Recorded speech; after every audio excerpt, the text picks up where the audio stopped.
यहोवा बाप को बहुत सारी आशीषें और बरकतें दे प्रिय अजीजों। और आए हम इज़राइल के लिए, यरूशलेम के लिए प्रार्थना करें कि मेरा यहोवा बाप इज़राइल को, यरूशलेम को शलोम की आशीषें दे और इज़राइल की जो खोई हुई भेड़ें हैं वो यीशु मसीह के नाम से बचाए जाएं, उद्धार पाएं और यहोवा उन सब का उद्धार करे यीशु मसीह के नाम से, आमीन।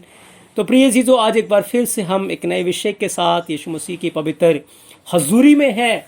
और आज का जो विषय है, जैसे कि आप सब जानते हैं कि यहोवा अब्बा की कल्पनाएं हमारे लिए क्या हैं, इस विषय के ऊपर आज हम गौर करने जा रहे हैं। और मैं विश्वास करता हूं कि आज के विषय के द्वारा आप बहुत सारी आशीषों को, बरकतों को अपने जीवन में हासिल करेंगे प्रिय अजीजों। तो जब हम यिर्मयाह 29 अध्याय उसके 11 वचन को पढ़ते हैं तो यहाँ पर लिखा हुआ है कि यहोवा कहता है कि जो कल्पनाएं मैं तुम्हारे विषय में करता हूँ उन्हें मैं जानता हूँ, वो हानि की नहीं है वरन कुशल की है, और अंत में मैं तुम्हारी आशा को पूरी करूँगा। प्रिय अजीजों, आज का जो हमारा विषय है कि यहोवा की जो कल्पनाएं हैं हमारे विषय में, यीशु मसीह की जो कल्पनाएं हैं हमारे विषय में, वो लाभ की हैं, वो हानि की नहीं है।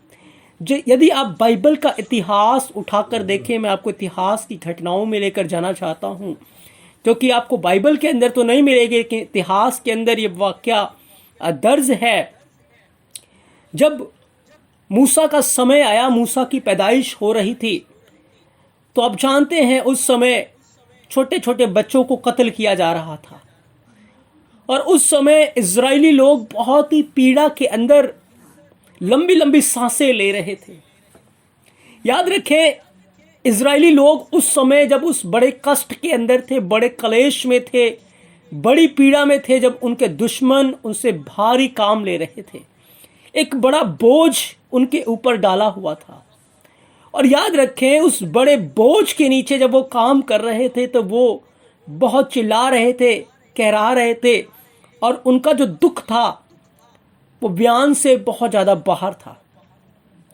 और उन दुखों के अंदर वो अपनी मौत को देख रहे थे, अपने आप को मरता हुआ देख रहे थे, और उनको कोई भी आशा, कोई भी जीवन की बात नज़र नहीं आ रही थी। लेकिन याद रखें, उस समय जब वो अपने आप को विपत्ति में देख रहे थे, मौत के अंदर देख रहे थे, यहोवा की जो योजना थी उनके लिए वो लाभ की थी, वो जीवन की थी। यहोवा ये देख रहा था कि मैं इनका उद्धार करके, मैं इनको मिस्र से निकाल कर जंगल में ले आऊँगा अपनी हजूरी में, जहाँ ये मेरे साथ एक हो जाएंगे। वो अपने आप को क्लेश में देख रहे हैं, वो अपने आप को पीड़ा में देख रहे हैं, वो अपने आप को सताव में देख रहे हैं, लेकिन यहोवा उनको जीवन में देख रहा था। हमारे देखने में और यहोवा के देखने में बहुत ज़्यादा अंतर है, ज़मीन और आसमान का अंतर है। याद रखें, हमें लग रहा है कि हम हानि में हैं, हम कम हो रहे हैं, हम घट रहे हैं, लेकिन याद रखें, यदि हम यहोवा के साथ, यीशु मसीह के साथ वफादार हैं तो उसने जो योजना आपके लिए बना के रखी है वो लाभ की है, वो बढ़ोतरी की है, वो भरपूरी की है। प्रिय अजीजों, मूसा के समय में क्या हो रहा था? मूसा की माँ ने जब मूसा का जन्म हुआ उसको छिपा के रखा, और जब देखा कि अब उसका छिपे रहना मुश्किल है तो क्या किया, एक टोकरी के अंदर मूसा को समुंदर में छोड़ दिया, उस नील नदी में छोड़ दिया। अब मूसा की माँ इस बात को कभी नहीं सोच सकती थी कि मूसा कभी बचेगा या मैं अपने बेटे को दोबारा कभी देखूंगी। लेकिन याद रखें, यहोवा की योजना कुछ अद्भुत ही थी। यहोवा की योजना थी कि मूसा राजमहल के अंदर पले बढ़े, लेकिन राजमहल के अंदर जाने का जो रास्ता था वो उस दुख से, उस कलेश से, उस पीड़ा से, उस नील नदी से होकर गुजर रहा था। प्रिय अजीजों, अगर वो पहले ही धीरज छोड़ देते तो वो कभी भी आगे ना बढ़ पाते।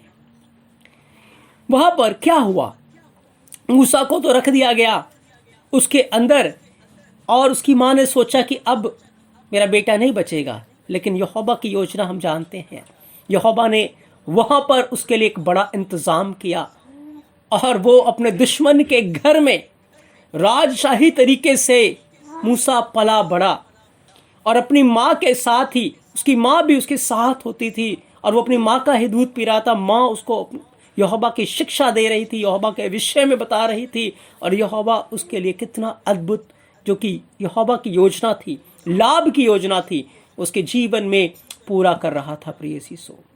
और बाइबल का इतिहास की घटना मैं आपको बताऊं, उस समय जब बच्चे पैदा हो रहे थे तो बच्चों को पकड़ के मारा जाता था, उनको पानी में डाल दिया जाता था। तो माओ ने क्या किया? माओ ने जाकर जंगल के अंदर, खेतों में जाकर बच्चे पैदा किए। वहां पर बच्चों को जन्म देकर वो वापस अपने घर को लौट जाती थी, क्योंकि माएँ अपने बच्चों को मरता हुआ नहीं देख सकती थी। दुश्मन की योजना थी उनको मारने की, उनको खत्म करने की। लेकिन यहोवा ने क्या किया? यहोवा ने अपने स्वर्गदूत को वहां भेजा और जमीन ने अपना मुंह खोला और बच्चे जमीन के नीचे चले गए। 2 फुट नीचे वो जमीन के नीचे रहते थे बच्चे, और 2 फुट जमीन के नीचे स्वर्गदूत एक हाथ में दूध और दूसरे हाथ में शहद लेकर वो बच्चों को स्नान कराते थे, बच्चों को नहलाते थे। उसके बाद वो बच्चों का पालन पोषण जमीन के नीचे उनका पालन पोषण स्वर्गदूत कर रहे थे। और जब बच्चे 2 साल के हो जाते, 2 साल से ज्यादा की उम्र के हो जाते, तो जमीन अपना मुंह खोलता और बच्चों को वापस लौटा देता।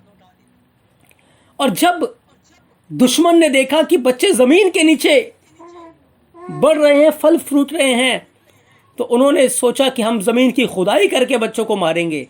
लेकिन याद रखें, जब वो हथियार चला रहे थे तो उनके हथियार सफल नहीं हुए, उनके हथियार उनके खिलाफ नहीं चले।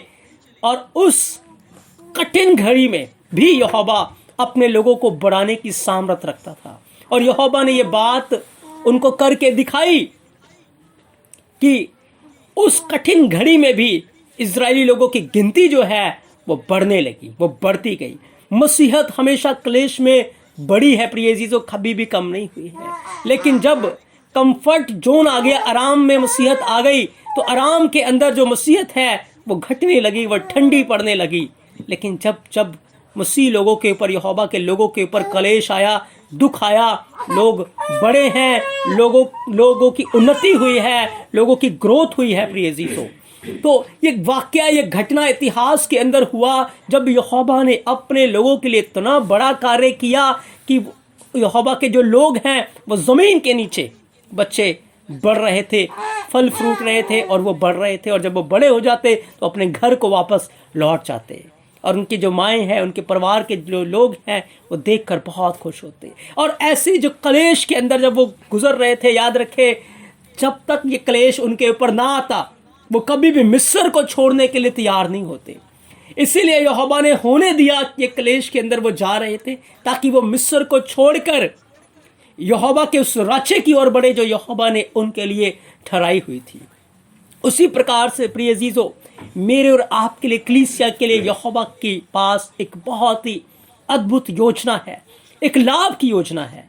और जब तक हमें इस दुनिया में क्लेश नहीं आएगा, जब तक हमारे जीवन के ऊपर सताव नहीं आएगा, हमारा कभी भी अपने घर को, परिवार को, इस देश को, इस दुनिया को छोड़ने का मन नहीं करेगा। हम कभी भी यहोवा के और भी करीब, निकट यीशु मसीह के नहीं आ पाएंगे। इसीलिए होने दिया जा रहा है कि कलीसिया हमारे ऊपर क्लेश आए, हमारे ऊपर सताव आए, ताकि यहोवा की जो योजना है वो हमारे जीवन में पूरी हो जाए प्रिय चीज। उसकी योजना हमारे लिए क्या है, उसने हमारे लिए क्या कुछ रखा है। जब आप प्रकाशित वाक्य 2 अध्याय से 3 अध्याय को पढ़ते हैं, 7 प्रकार की ब्लेसिंग्स, 7 प्रकार की आशीषें यहोवा ने अपने लोगों के लिए ठहराई हुई हैं। 7 प्रकार की आशीषें उस कलीसिया के लिए जो कलीसिया जयवंत होगी, उस कलीसिया के लिए उसने 7 प्रकार की आशीषों को ठहराया हुआ है प्रिय चीजों।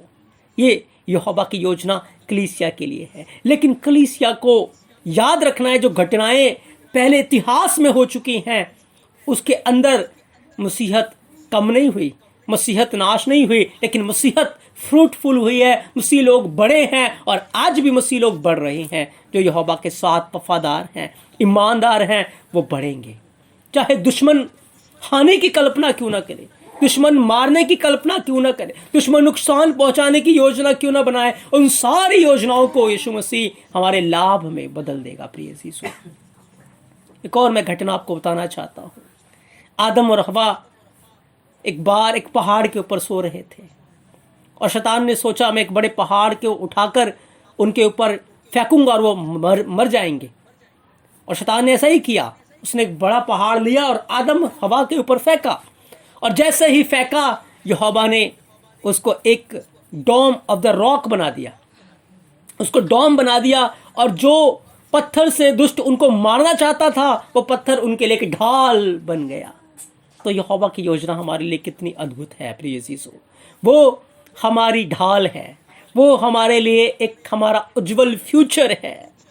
तो उसने वादा किया है एक ऐसी कलीसिया के लिए जयवंत तो हो जाएगी। याद रखें, जो दुख और क्लेश में से हम गुजर रहे हैं और आने वाले हैं सताव, याद रखें वो सताव हमारे लिए अनंत महिमा को उत्पन्न करेंगे। उसके अंदर से सोच रहे हो कि हम क्या खाएंगे, क्या पिएंगे, या कैसे रहेंगे, या कैसे हम सर्वाइव करेंगे, लेकिन याद रखें वो रास्ता तैयार हो रहा है जिस रास्ते में होकर हम अपने यहोवा के पास, यीशु मसीह के पास, उसके राज्य में चले जाएंगे। और उसने अपने राज्य में हमारे लिए क्या रखा है? वचन कहता है, प्रकाशित वाक्य 2:10, प्राण देने तक विश्वास योग्य रहे तो तुझे जीवन का मुकुट मिलेगा। जिसके कान हो वह सुने आत्मा कलीसिया से क्या कहता है। ये पहली ब्लेसिंग्स यहोवा ने कलीसिया के लिए रखी हुई है प्रिय यीशु। ये ब्लेसिंग है, जो जय पाएगा उसको जीवन के पेड़ में से खाने का अधिकार मिलेगा, उसको जीवन का मुकुट मिलेगा। ये यहोवा की योजना है, ये यहोवा की प्लानिंग है हमारे लिए, एक ऐसी कलीसिया के लिए जो जयवंत होगी। दूसरी ब्लेसिंग्स, जब आप प्रकाशित वाक्य 2:17 को पढ़ते हैं, वहां पर एक गुप्त मन्ने के विषय में लिखा हुआ है। वो हमें एक गुप्त मन्ना देगा। उस मन्ने के ऊपर, वो मन्ना और कुछ नहीं, वो यीशु मसीह की ओर इशारा करता है। लिखा एक श्वेत पत्थर भी देगा, उस पत्थर के ऊपर एक नाम होगा जो हमें पता होगा, एक नाम लिखा होगा। कलीसिया के लिए ब्लेसिंग्स यहोवा ने ठहराई हुई है प्रिय यीशु। जब आगे आप पढ़ते हैं, यहोवा अपने लोगों को लोहे का राजदंड देगा। उस लोहे का राजदंड लिए हुए उसके लोग राज्य करेंगे। वो राज्य हमेशा हमेशा का राज्य होगा, युगानुयुग का राज्य होगा। जब आगे आप पढ़ेंगे, जो लोग जय पाएंगे उनको श्वेत वस्त्र पहनाया जाएगा और वो यीशु मसीह के पीछे हो लेंगे प्रिय यीशु।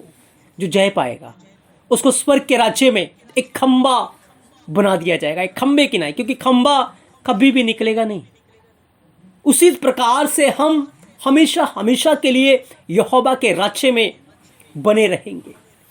और जो जय पाएगा उसको यहोवा के साथ, यीशु मसीह के साथ, लिखा है उसके सिंहासन के ऊपर बैठने का अधिकार दिया जाएगा। मैं आपको बताना चाहता हूं, एक शब्द है बाइबल के अंदर, योद है वाव है, जो कि हमारे अदनोई यहोवा का नाम है।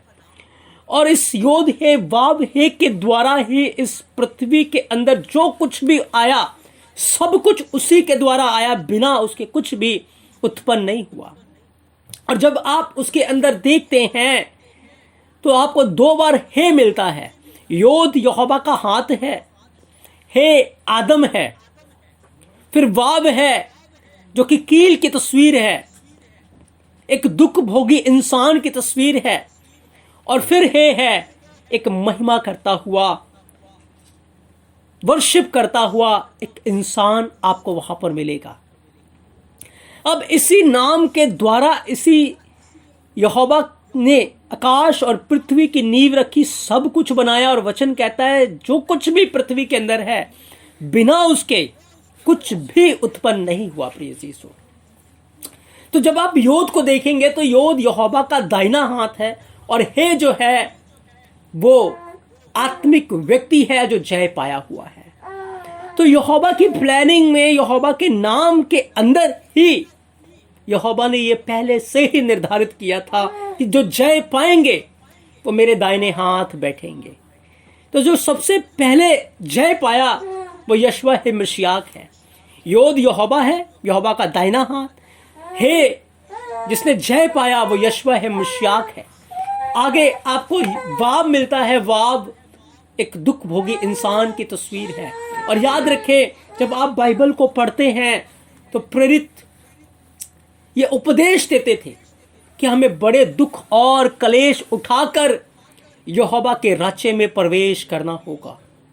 और जो इंसान उन दुखों को उठाते हुए वफादार रहेगा, ईमानदार रहेगा, वो भी यीशु मसीह की नाई यहोवा के दाहिने हाथ उसके सिंहासन पर बैठ जाएगा। प्रिय यीशु, इन सारी बातों में बस मैं आपका ध्यान एक बात की ओर लेकर जाना चाहता हूं कि जब आपके ऊपर क्लेश आएंगे, सताव आएंगे, प्रॉब्लम्स आएंगी, तकलीफें आएंगी, आप ये मत सोचें कि ये तकलीफें, ये प्रॉब्लम्स आपको कम करने के लिए आ रही हैं, या आप इन प्रॉब्लम्स के अंदर, इन सताव के अंदर घट जाएंगे, या आपको खाने की कमी होगी, या पीने की कमी होगी, या पहनने की कमी होगी।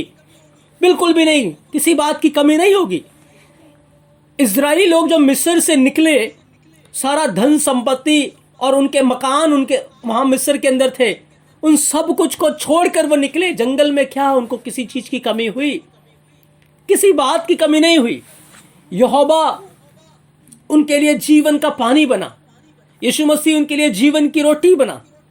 वो खुद अपने में से खिला रहा था, खुद अपने में से पिला रहा था। उसी प्रकार से प्रिय अजीजों, जब आप उन दिनों में उस कलेश के अंदर होंगे, उस सताव में होंगे, उस समय में होंगे, याद रखें यीशु मसीह आपके लिए जीवन का पानी बन के आपके सामने होगा, आपके साथ होगा। यीशु मसीह आपके लिए जीवन की रोटी बनकर आपके साथ होगा प्रिय अजीजों, और वो आपको हमेशा हमेशा के लिए अपने में से तृप्त करेगा।